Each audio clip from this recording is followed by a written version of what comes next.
Namun ku tahu yang ku percaya, dan aku yakin kan kuasanya. Ia menjaga yang ku taruhkan hingga harinya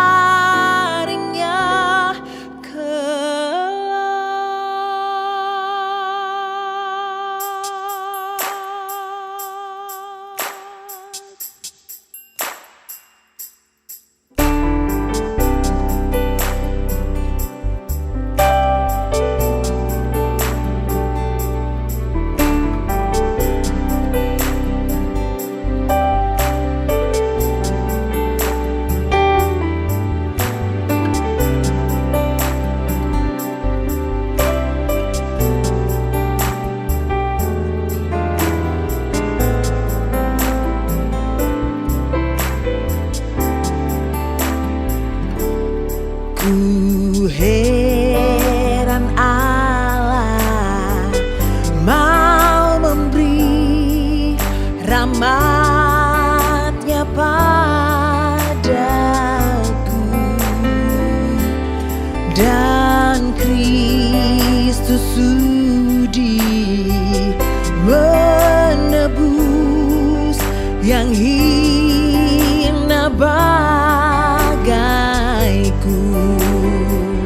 Namun ku tahu yang ku percaya, dan aku yakin kan kuasanya.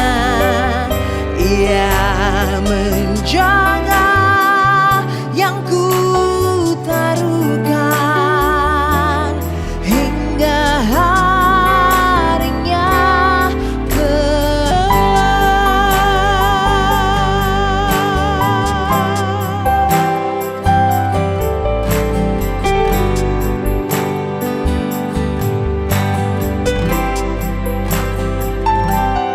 Ku heran oleh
trust Him in His presence daily live.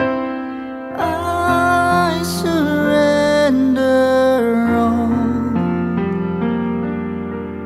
I surrender all to Thee, my blessed Savior. I surrender all.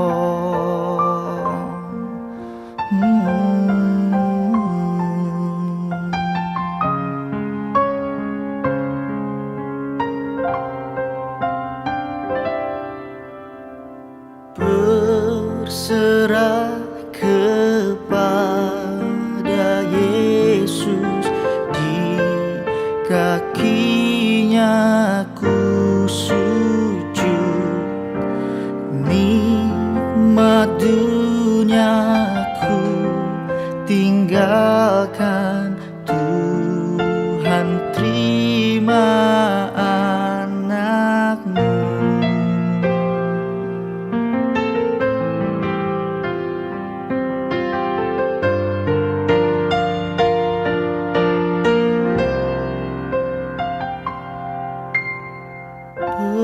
Berserah kepada Yesus, aku jadi milik-Mu. Bila Roh-Mu meyakinkan bahwa Kau pun milik-Ku, aku berserah.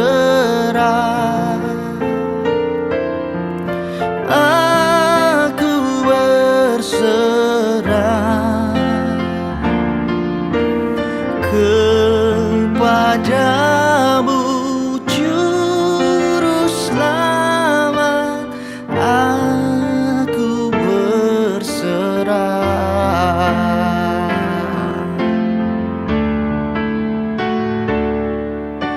To You, Lord, I surrender. In You I found my strength, and now I give my life for the glory of Your name. Your name. I surrender.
Pertolongan kita adalah dalam nama Tuhan yang menjadikan langit dan bumi. Jikalau bukan Tuhan yang membangun rumah, sia-sialah usaha orang yang membangunnya.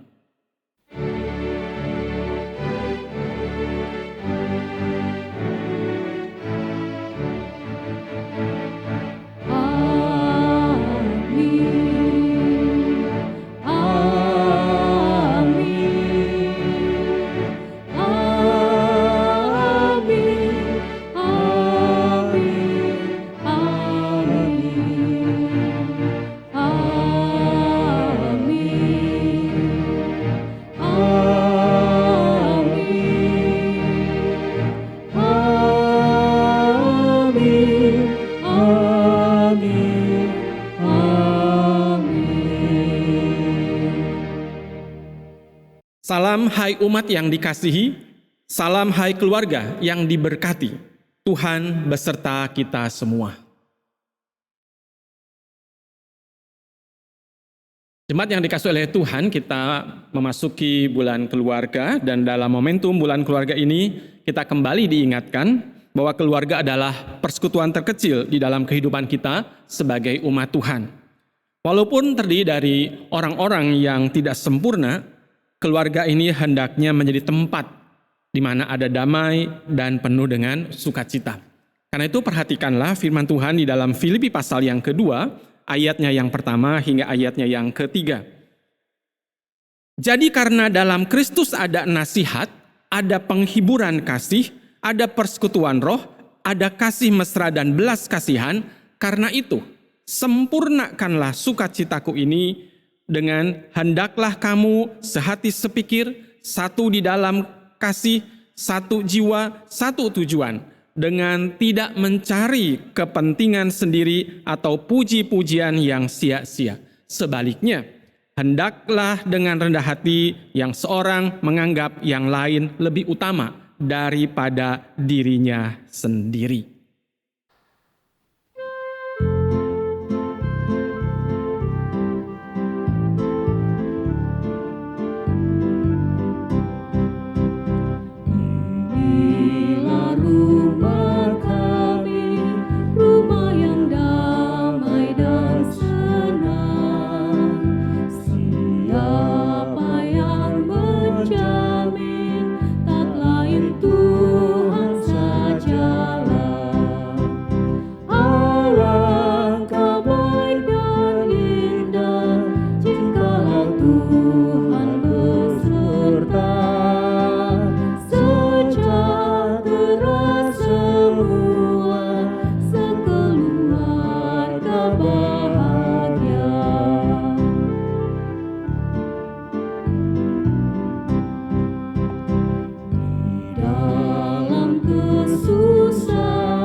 Mari kita satukan hati di dalam doa pengakuan dosa.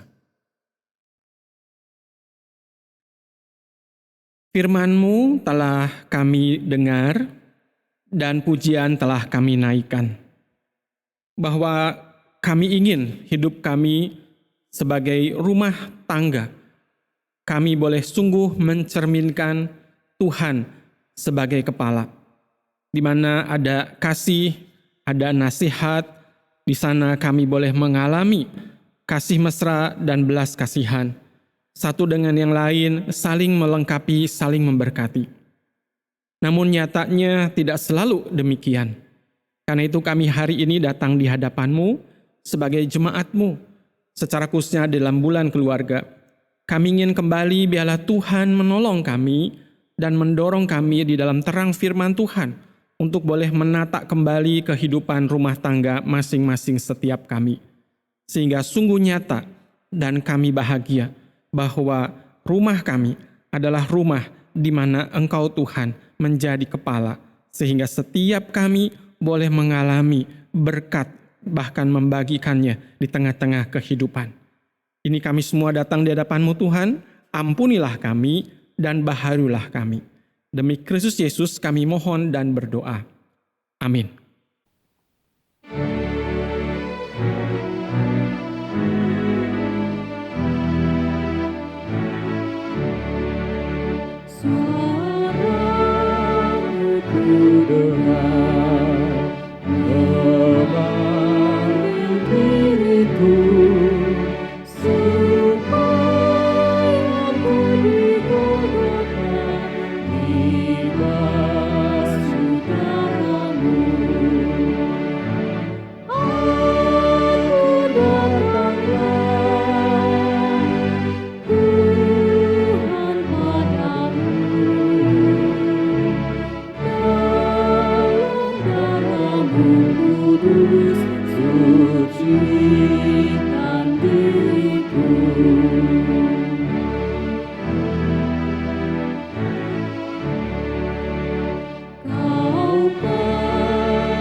Jemaat dikasihi oleh Tuhan, mari kita bersama berdiri dan kita mendengarkan anugerah yang Tuhan hendak sampaikan kepada kita.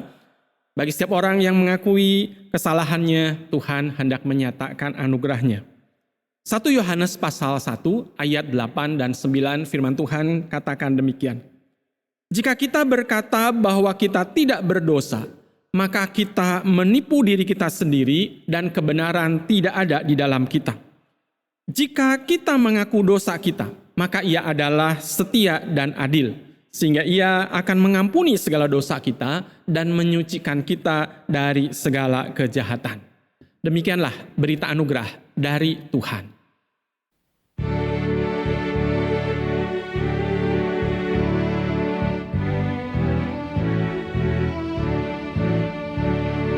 Shalom, shalom, damai Allah turun ke atasmu sekarang. Shalom, shalom, damai Allah sekarang dan selamanya.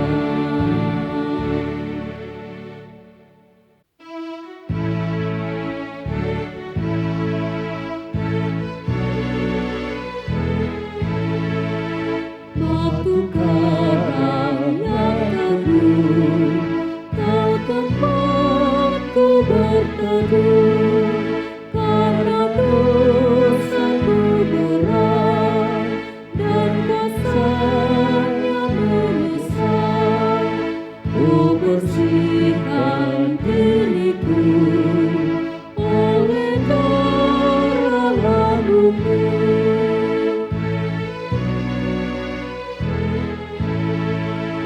Walau aku berjedih dan menangis nanti, apapun usahaku tak menghapus dosaku, hanya oleh firman-Mu Kau selamatkan diriku.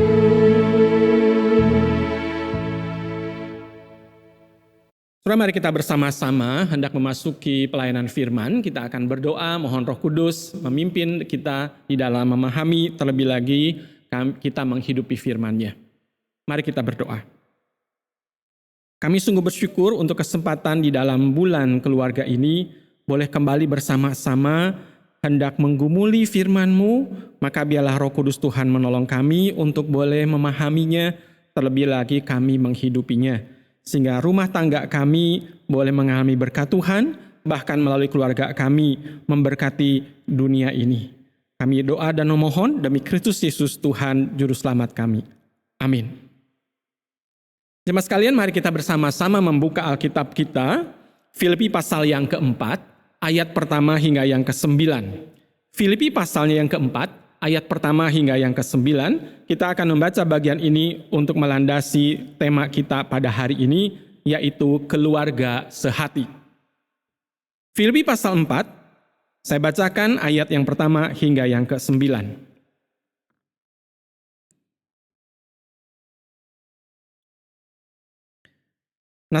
Nasihat terakhir.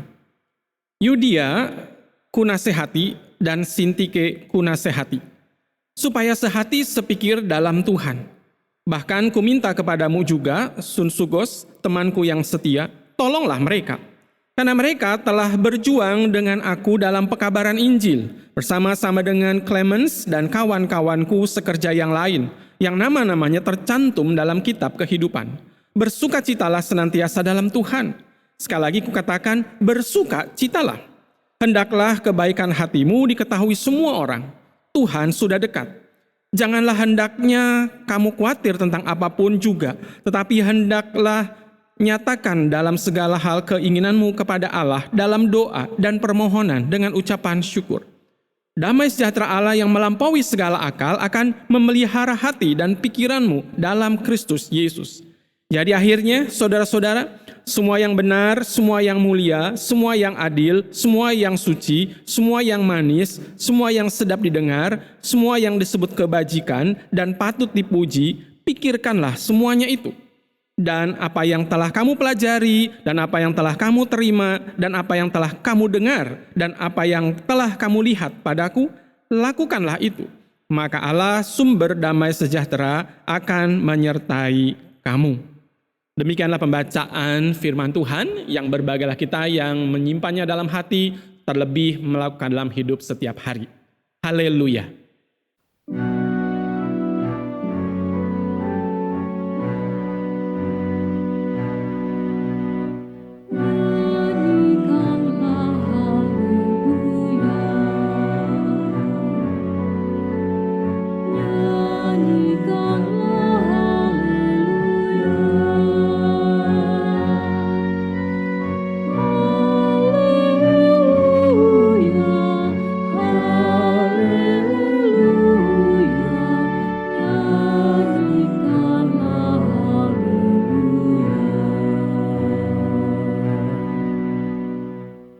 Saudara dikasihi oleh Tuhan, di dalam minggu yang kedua dalam bulan keluarga ini, kita menggumuli sebuah tema tentang keluarga sehati. Saudara, pada bulan Mei yang lalu, tepatnya tanggal 1, gugus tugas nasional yang menangani COVID-19 mengadakan rilis perjumpaan pers dan menyampaikan hasil survei dampak dari pandemi COVID-19 ini. Di dalam survei itu, yang mengikutinya adalah orang-orang pada usia 14 tahun hingga 71 tahun. Dan yang menarik adalah, sebagian besar itu adalah kaum wanita, sebanyak 76,1%. Nah, di dalam survei itu dihasilkan sebuah kondisi, dikatakan bahwa 64,3% orang-orang di Indonesia yang mengalami pandemi COVID ini mengalami kecemasan dan depresi yang berat akibat COVID-19. 64,3%, ini adalah sebuah angka yang tentu besar waktu itu bulan Mei, dan tentu akan berubah. Bahkan kita melihat memang bertambah. Karena apa? Pada bulan Agustus yang lalu diberitakan ada pertambahan yang sangat signifikan tentang angka perceraian. Dan itu dilaporkan di kantor-kantor pengadilan, baik itu pengadilan negeri maupun pengadilan agama.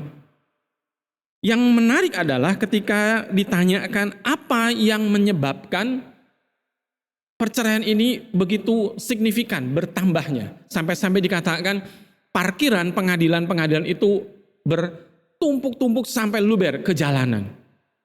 Nah, didapati dalam laporan itu bahwa alasannya yang paling utama adalah karena masalah ekonomi, masalah emosi yang merembet masalah relasi di dalam rumah tangga karena pandemi.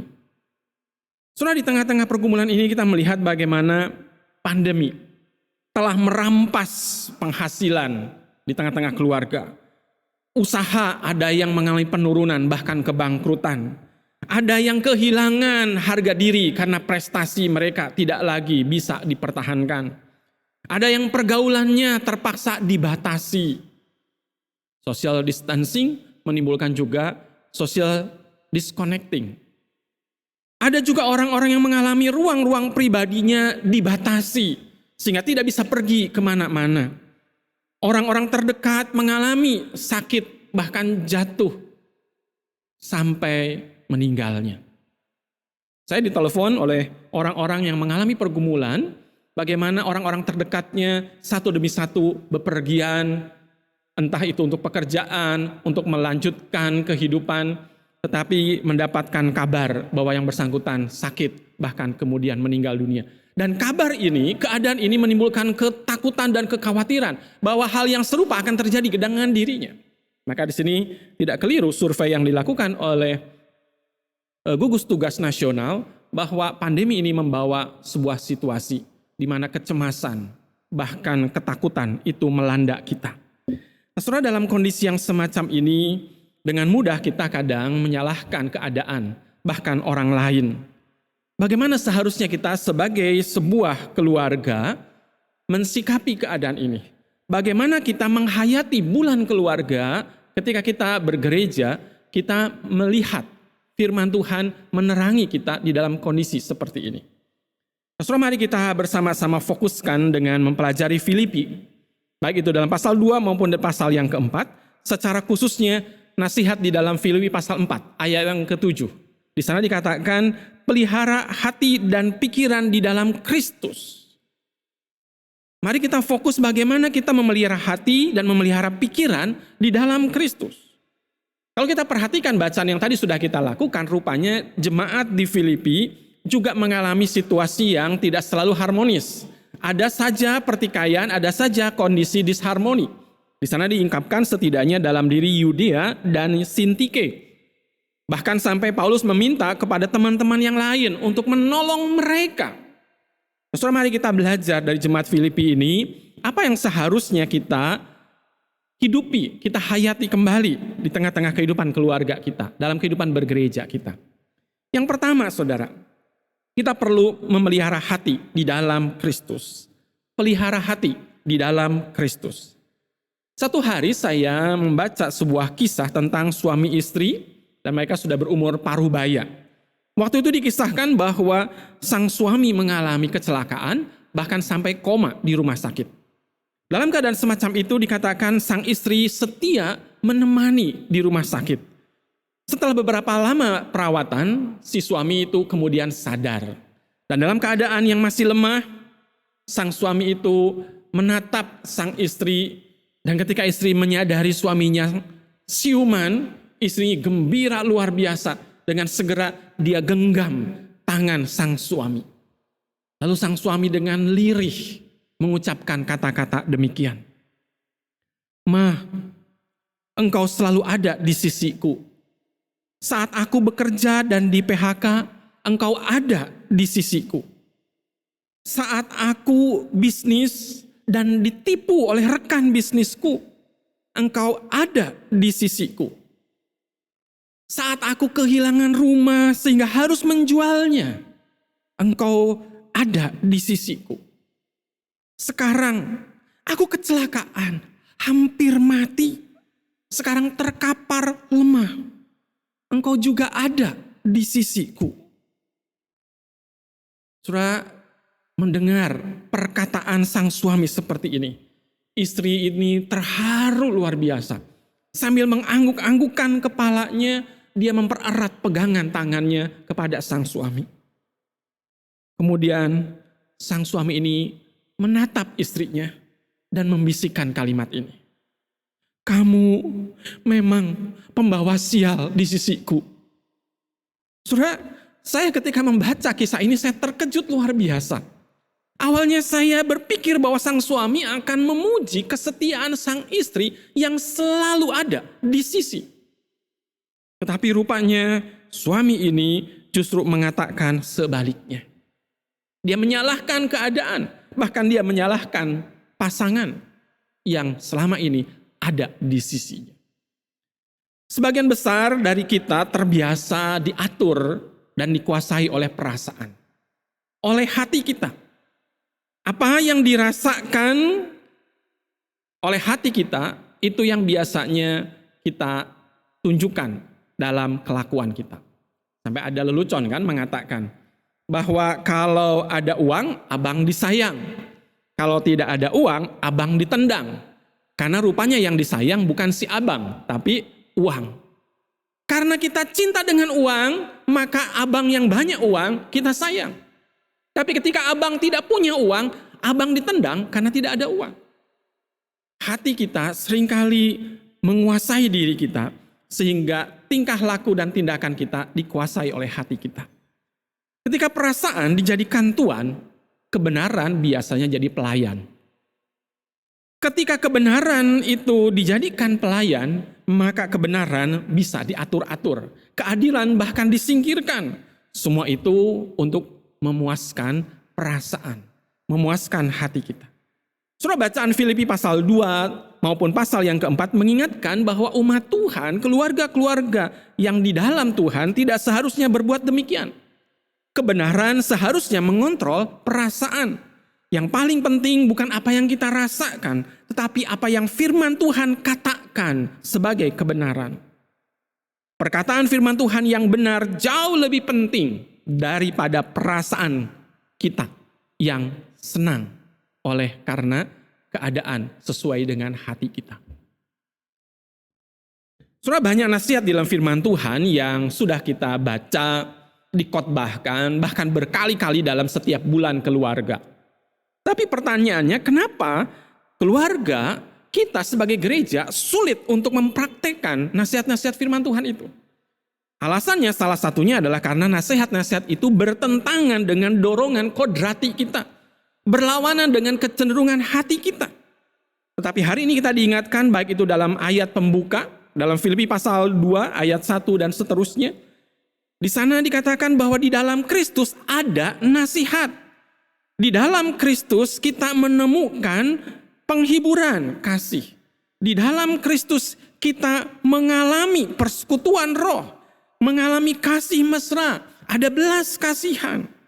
Seharusnya hati kita itu dibentuk oleh firman Tuhan. Bukan kita mengikuti perasaan kita.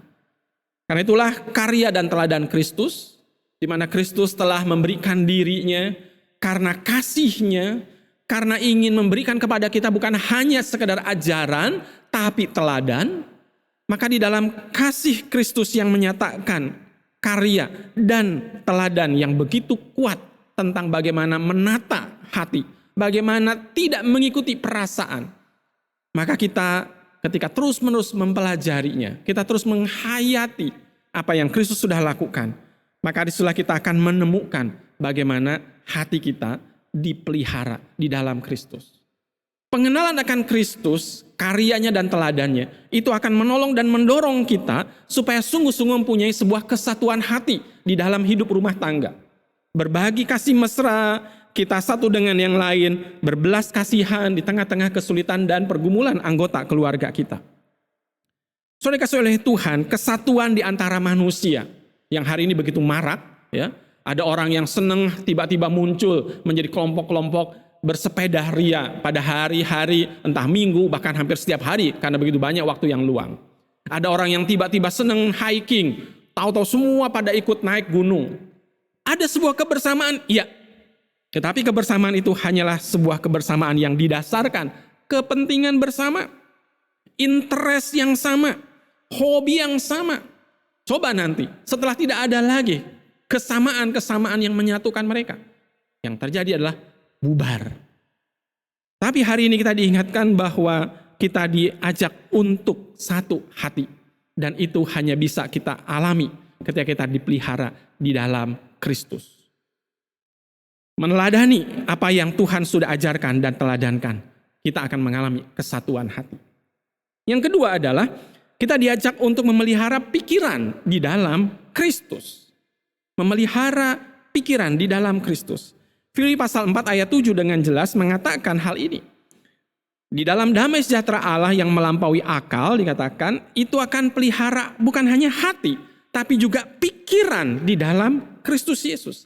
Sama seperti hati yang perlu dipelihara di dalam Kristus, demikian juga pikiran perlu dipelihara di dalam Kristus. Damai sejahtera Allah akan menolong kita sekalipun memang di tengah-tengah kesulitan bahkan pergumulan. Saudara, seorang dokter peneliti dari Stanford University di Amerika bernama Dr. Emma Seppala, dia mengatakan bahwa pikiran yang tenang, ya, a calmer mindset, pikiran yang semakin tenang, yang lebih tenang, itu akan menolong kita menjadi lebih kuat, menjadi lebih objektif di dalam menghadapi masalah, bahkan lebih cepat bangkit kembali dari keterpurukan. Saudara, kita sedang dalam masa pandemi dengan segala akibat yang tadi sudah ditunjukkan di dalam sebuah survei. Tetapi justru dikatakan bahwa pikiran yang lebih tenang itu akan menolong kita menghadapinya. Seppala bahkan mengatakan kalau sebaliknya, yaitu pikiran yang stres, itu justru cenderung membuat kita fokus pada diri sendiri. Mengasihani diri, menyalahkan orang lain, membenarkan diri. Sehingga ketika kita tidak bisa fokus dengan keadaan yang sebenarnya, kita sulit untuk melihat gambar utuh dari sebuah masalah. Orang yang stres lebih gampang jenuh, lebih gampang sedih, lebih gampang cemas, lebih mudah tersinggung, bahkan sulit mengambil keputusan dengan baik. Dan sebaliknya, Seppala katakan, justru dengan pikiran yang lebih tenang, itu membuat kerja otak lebih rileks. Kita akan ada di dalam sebuah mode yang dikatakan alfa, gelombang alfa, yang bisa berpikir lebih tenang sehingga cerdas, kita bisa cerah melihat keadaan. Seorang yang pikirannya tenang mampu melihat permasalahan lebih utuh, lebih kreatif, lebih inovatif, sekalipun masalah memang ada di depannya. Saudara, menarik sekali ada sebuah kisah seorang yang bernama Randy Pauss. Dia adalah seorang profesor di bidang komputer yang bekerja di Disney. Pada tahun 2006 dia divonis menderita kanker pankreas, sebuah jenis kanker yang sangat sulit untuk disembuhkan. Bahkan divonis dia hanya bisa bertahan sekitar 2 atau 3 tahun. Dan ketika dia divonis sedemikian rupa, dia memikirkan kondisi keluarga. Anak-anaknya masih kecil. Maka apa yang terjadi? Pikiran dia tidak fokus kepada dirinya sendiri. Dia memikirkan dengan lebih tenang sehingga dia mulai bertanya apa yang harus dia lakukan. Yang pertama dia tanyakan kepada istrinya, apa yang kau inginkan? Istrinya mengatakan ada 2 hal yang aku minta. Pertama, minta supaya pindah rumah ke negara bagian yang lain, di mana di sana ada orang tua dari istrinya dan masih ada banyak teman-teman lama yang bisa memberikan dukungan ketika dia membutuhkan. Dan yang kedua, istrinya mengatakan, tolong kamu pakai waktu sebanyak mungkin bermain dengan anak-anak yang masih kecil ini. Kemudian Randy setuju dengan apa yang dikatakan dan diminta oleh istrinya, maka dia hampir setiap hari bermain dengan anak-anaknya yang masih kecil. Dia bermain dengan riang, seolah-olah tidak ada ketegangan. Bahkan dia rekam seluruh acara dan kegiatan yang dia lakukan bersama anak-anaknya. Dengan maksud apa? Dia bermaksud supaya kalau nanti waktunya tiba, dia tidak ada. Anak-anaknya masih bisa mengenang, anak-anak ini bisa melihat dari rekaman. Ayahnya yang lucu, ayahnya yang menyenangkan, ayah yang selalu memberi waktu, ayahnya yang memberikan dukungan, ayah yang memberikan ajaran dan teladan bagaimana menghadapi kehidupan. Ayah yang begitu mencintai mereka. Dengan harapan satu hari nanti kalau itu tiba, anak-anak itu tetap bisa bertumbuh, utuh, menjadi anak-anak yang teguh ketika dia harus meninggalkan anak-anak ini.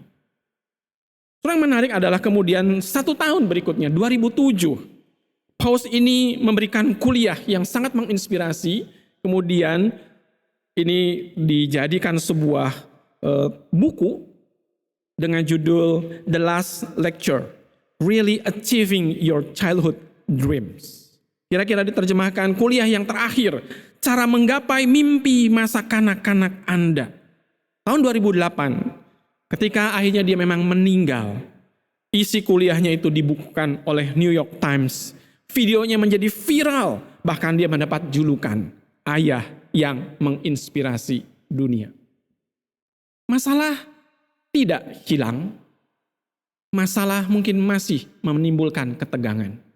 Tetapi pikiran yang dipelihara di dalam damai sejahtera Allah memberikan rasa tenang, sehingga kita bisa melihat masalah dengan lebih utuh, bahkan menimbulkan sebuah kreativitas, inovasi, bagaimana kita harus melakukan sesuatu yang berguna di tengah-tengah situasi yang ada.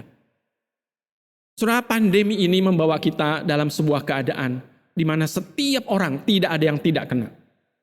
Ada sebuah istilah yang mungkin baik untuk kita renungkan dan pikirkan, bahwa kita memang dikatakan semua berada di tengah badai yang sama, namun kita berbeda perahu.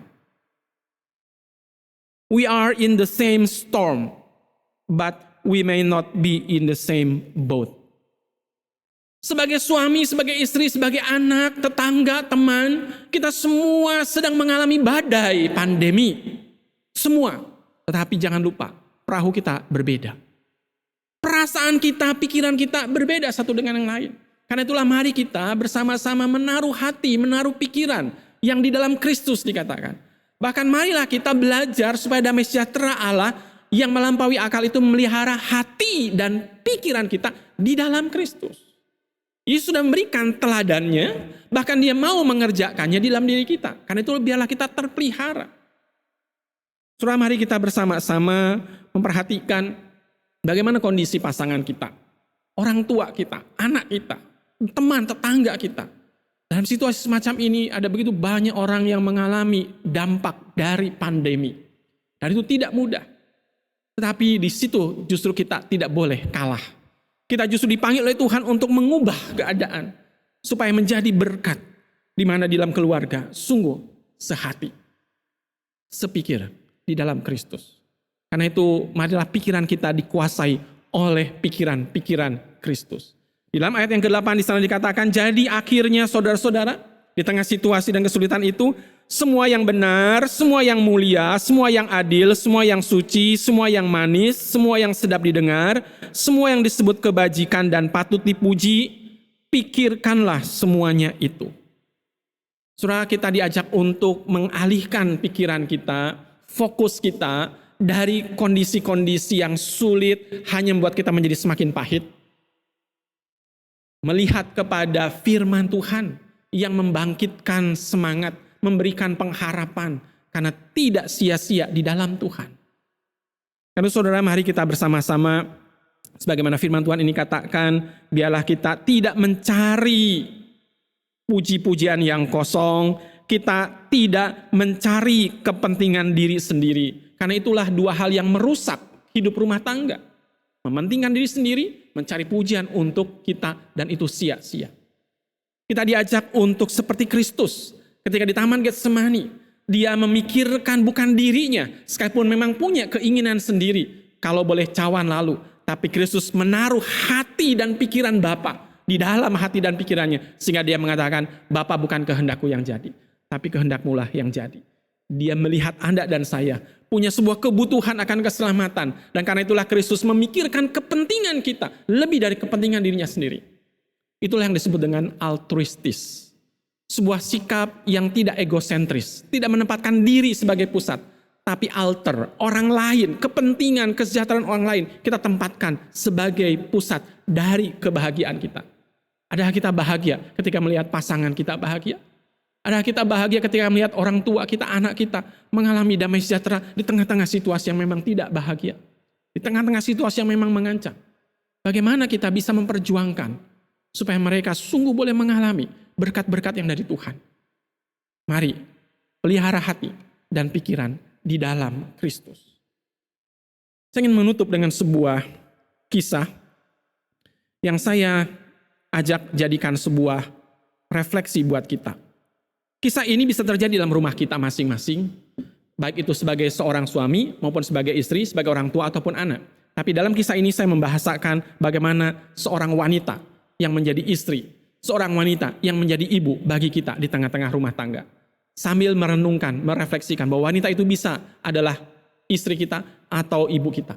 Tapi waktu yang sama juga renungkan bahwa wanita ini harus diganti, dia adalah suami. Seorang pria yang jadi suami, yang jadi ayah kita. Mari kita bersama-sama renungkan dan berefleksi.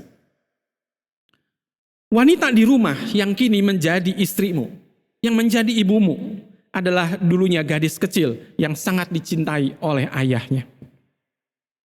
Sesekali coba lihatlah dengan hati ketika istrimu, ketika ibumu sedang mengabdikan dirinya kepadamu, suaminya, kepadamu, anak-anaknya. Ibunya dulu melahirkannya dengan bertaruh nyawa. Ayahnya menafkahi dan mengurusnya hingga besar, bahkan hingga lulus berpendidikan tinggi. Ketika wanita ini dewasa, sang anak dengan ikhlas diserahkan kepadamu untuk kau jadikan istri, untuk kau jadikan ibu.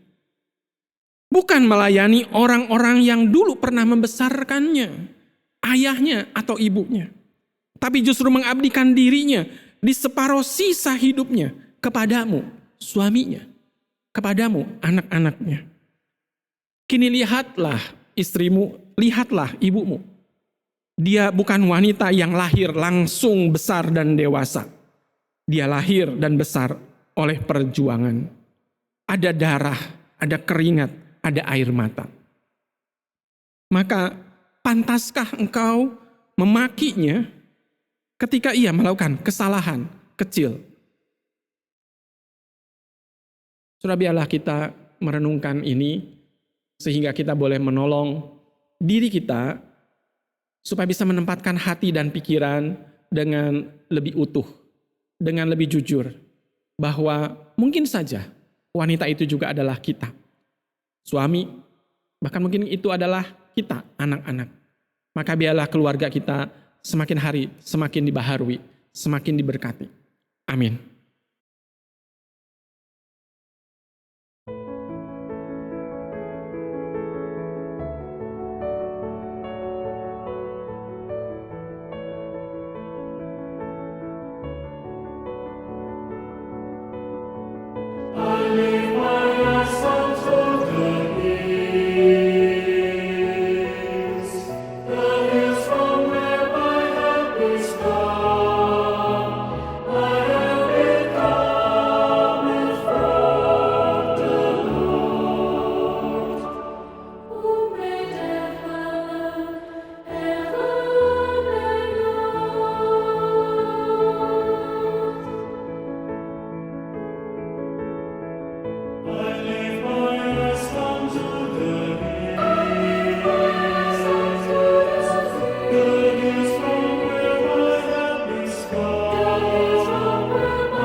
Marilah kita bersama dengan umat Allah di masa lalu, masa kini, dan masa depan dengan mengingat pengakuan pada baptisan kita menurut pengakuan iman rasuli.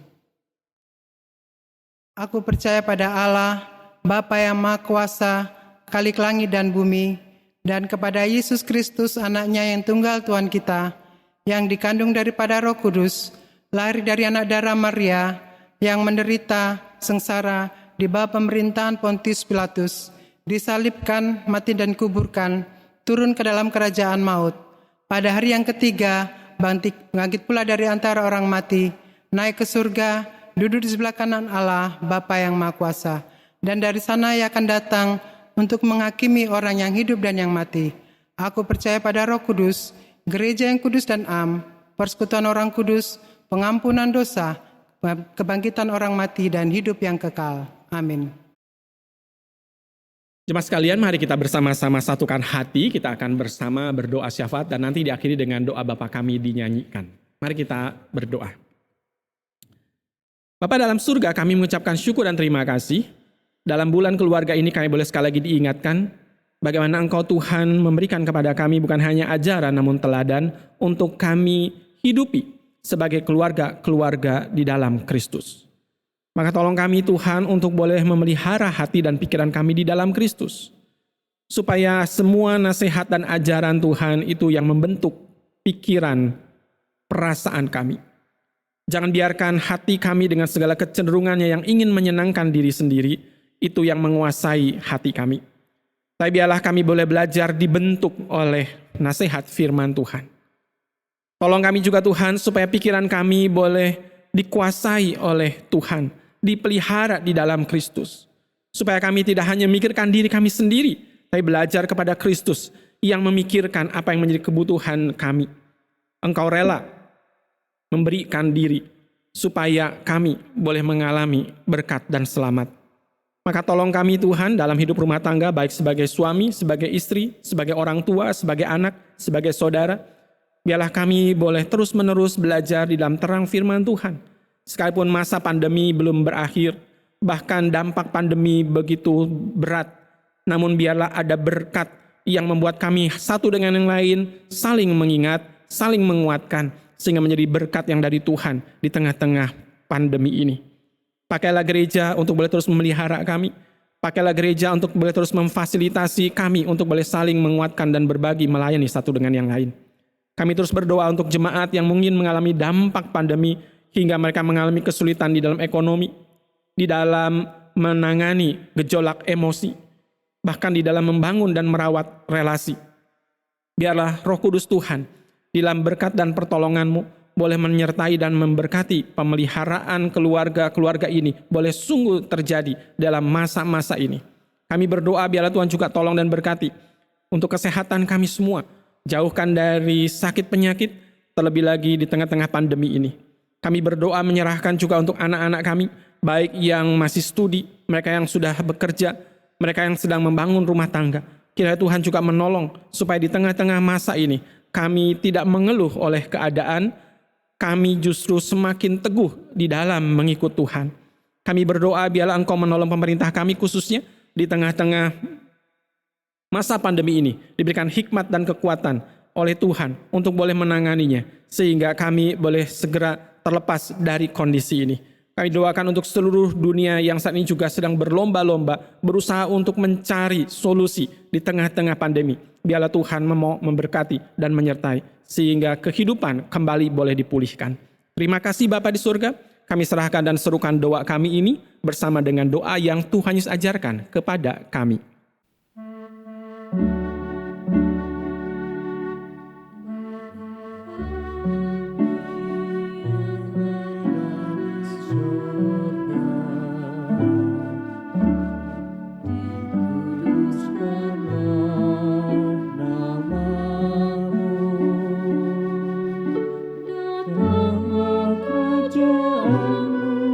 Jadilah kehendak-Mu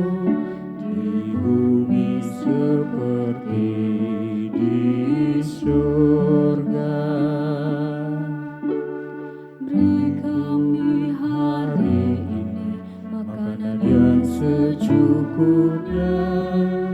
Ampuni salah kami, seperti kami ampuni yang bersalah pada kami. Jangan bawa kami dalam pencobaan, melainkan lepaskan kami dari yang jahat. Sebab Kaulah yang punya kerajaan dan kuasa dan kemuliaan sampai selama-lamanya.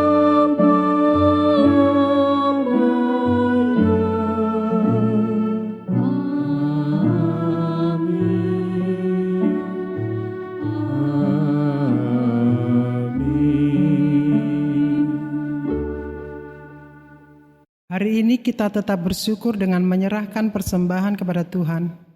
Persembahan dapat dilakukan melalui transfer ke rekening gereja atau dengan men-scan QRIS seperti yang tertera pada layar. Jemaat dapat juga memasukkan ke kotak persembahan di depan gereja atau menyimpannya dulu dan memberikannya pada saat ibadah minggu diadakan kembali di gedung gereja.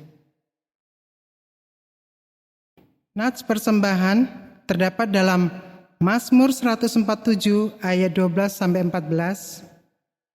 Megahkanlah Tuhan, hai Yerusalem, pujilah Allahmu, hai Sion, sebab ia meneguhkan palang pintu gerbangmu dan memberkati anak-anakmu di antaramu. Ia memberikan kesejahteraan kepada daerahmu dan mengenyangkan engkau dengan gandum yang terbaik.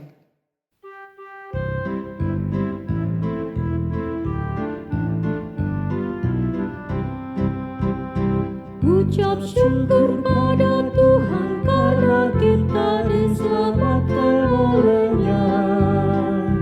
Senandungkan lagu baru, senandungkan lagu baru bagi-Nya. Nyanyikanlah dengan riang karena kasih setia Tuhan, nyanyilah. Senandungkan lagu baru, senandungkan lagu baru bagi-Nya. Mari Bapak Ibu, kita akan menyerahkan persembahan kita kepada Tuhan dengan kita berdoa. Tuhan Allah yang Maha Kasih, kami ucap syukur ya Tuhan, di pagi hari ini kami boleh menyerahkan persembahan kami ke dalam tangan-Mu. Bapa di surga, biarlah persembahan ini dapat kami pergunakan untuk kemuliaan nama-Mu dan untuk memperlebar kerajaan-Mu di tempat ini Bapa.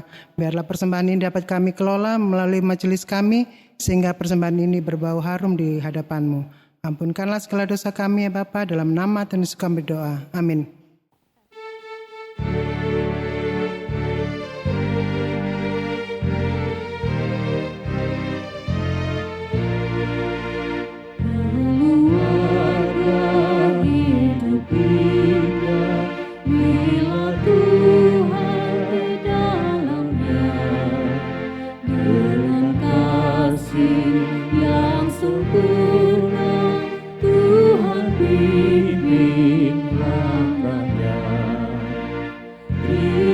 Kasih padamu Tuhan, Kau bimbing kami selamanya.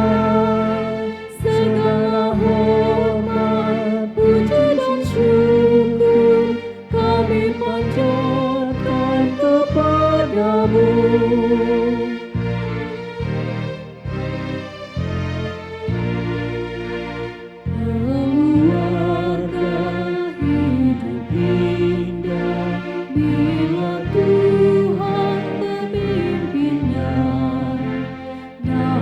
Suka dalam duka, kita dalam tangan-Nya. Terima kasih padamu Tuhan, Kau bimbing kami selamanya. Segala hormat, puji dan syukur kami panjatkan